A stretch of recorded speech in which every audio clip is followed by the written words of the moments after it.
Similarly to gradients, we're going to be taking a look at the local brush tools, which are equally powerful, but they don't limit us to just a radial gradient or just a linear. We can freeform brush with different opacities and flow rates. So super powerful. We're going to look at not only the brush tool and also the presets that we have as well, those same 8, but also how to set up the brush tools. We've got the brush A and B as well as the eraser brush to brush off stuff with the Alt key.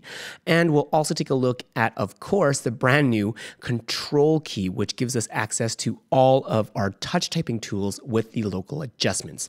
So let's get into it. Over in Lightroom here, let's take this out of camera. And the first thing we want to do is crop it. And that's generally what we want to do. I'm going to choose my bubble level and just go maybe even a bit more than that. They look about up right there, and here we go. Now, this is totally underexposed, and usually the first thing we want to do is use our basic adjustments and just bring up the tonality until they're about right. But I'm just going to look for their faces here, actually the dress, because I don't want to blow out the dress. Okay, and that's about all I want to do here. I'm going to increase the contrast, bring up the shadows just a bit here, and decrease my whites and highlights so that the dress doesn't blow out. Now, if I look at just their faces, I'm going to increase the temperature just a touch here to warm up their skin tones because it was a sunset shot.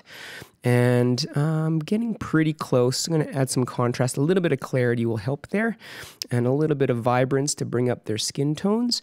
Perfect. Now, I want to fix some other issues with this particular image. And actually take a note that when I use brushes, my favorite thing to use is my little cheapy Wacom tablet. And you don't need a most expensive Intuos. This is just the Bamboo, a really expensive one. I'm so poor with fine motor skills that I rip out my button because I keep on pressing them by accident. But really, this allows me to change the flow of my brush just by pressing harder or lighter on my tablet, which I love. Now, let's get into the brushes. We just hit the brush key, which is the W key over here, and then it calls up the brush panel on the right side. And if you take a look at the brush settings here, we've got a couple of different things. We've got the A brush, we've got the B brush, and we've got the eraser brush, okay?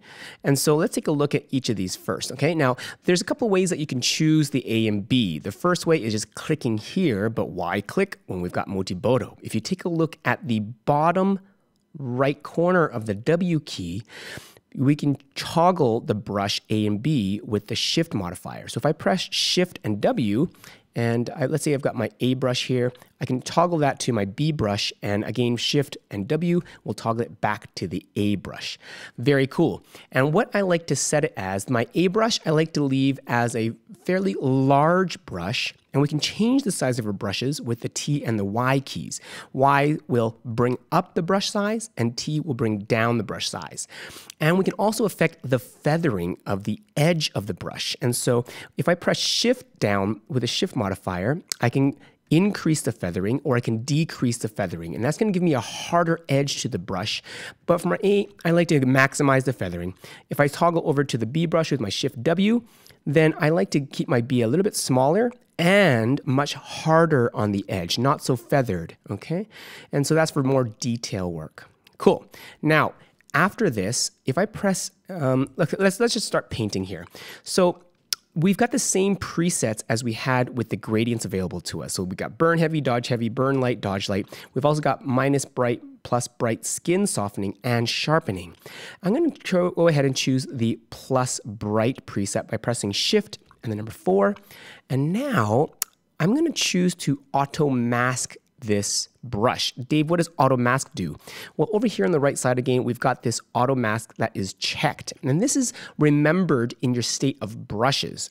And I can change that mask setting by pressing shift and tab. And you'll notice that that automatically just checks and dechecks that, and that toggles it on and off.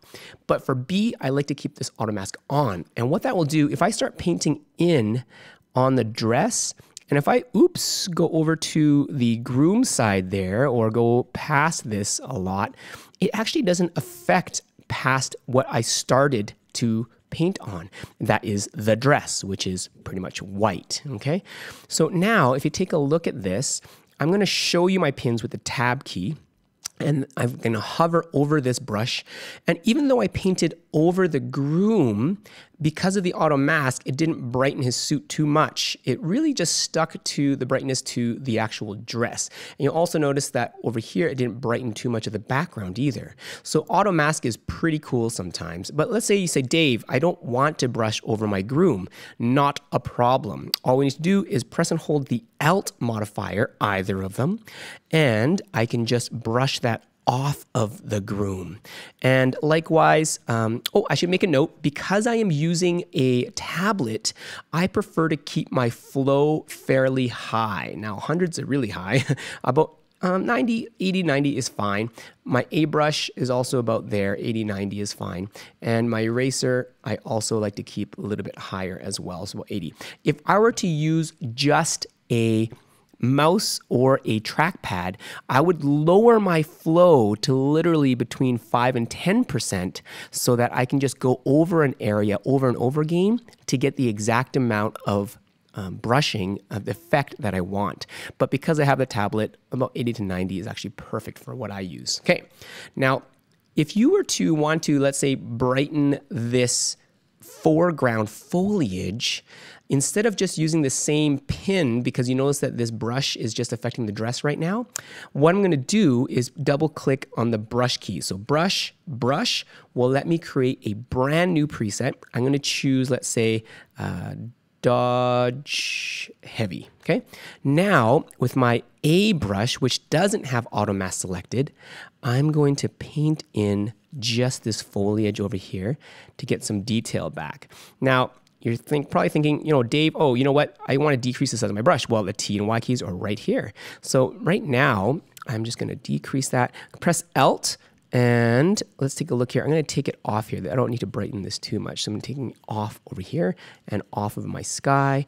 And now if I hover over my pin, I can see exactly what's been affected, which is the foliage. Now, let's get into something more interesting. Now, if I wanted to change this even after I've brushed, I could do a couple of things. One, press and hold the Alt key and hover over the pin. And just like the gradient, I can click and drag.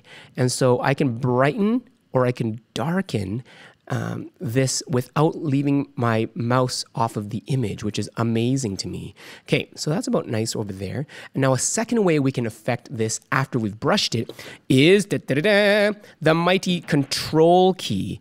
And with the Control key, what I can do is use all of my basic adjustment, the green touch typing keys. So if I wanted to increase or decrease the exposure, I could do that. If I wanted to increase the saturation, I could do that. I'm going to increase the vibrance, add a little bit of contrast and clarity, and I'm going to bring up just a little bit of the shadow detail here. That's looking really great. And what I'm going to do right now, I'm going to add a brush again, and I'm going to decrease, or actually I'm going to dodge light on their faces. So now I'm going to switch over to my B brush, which is on auto mask, and I'm just going to dodge just their faces a little bit here. And that's looking really good to me. I can hide the pins with the tab key. And to finish off the image, I'm just going to go back to gradients. I'm going to choose a gradient. Oops, and I didn't want to brighten this. I actually wanted to, one, burn the outside, but also, oops, now it's burning the inside. I'm going to invert that gradient right there. Now, I'm going to show my gradient so I can actually rearrange it and resize it to what I want. And I'm just going to just show a little bit more of a feathering here. The feather I want to maximize over here, so it's actually nice and feathered. But now it's a little bit heavy-handed here. So what I'm going to do is, once again, I'm going to press my Control key. Actually, let's hide this so we can actually just look at the image. I'm going to decrease the temperature to turn it a little bit more blue. I'm going to increase the saturation. I'm going to increase the exposure, my shadows as well. Now I'm going to add a little bit of contrast, clarity, and that's looking really good to my eye. And let's just add overall a little bit more temperature here, and add a little bit more contrast, and boom. Here is the before, here is the after. We've got some amazing tools for you in Motibotto for Lightroom, and that is the Mastering Brushes tutorial.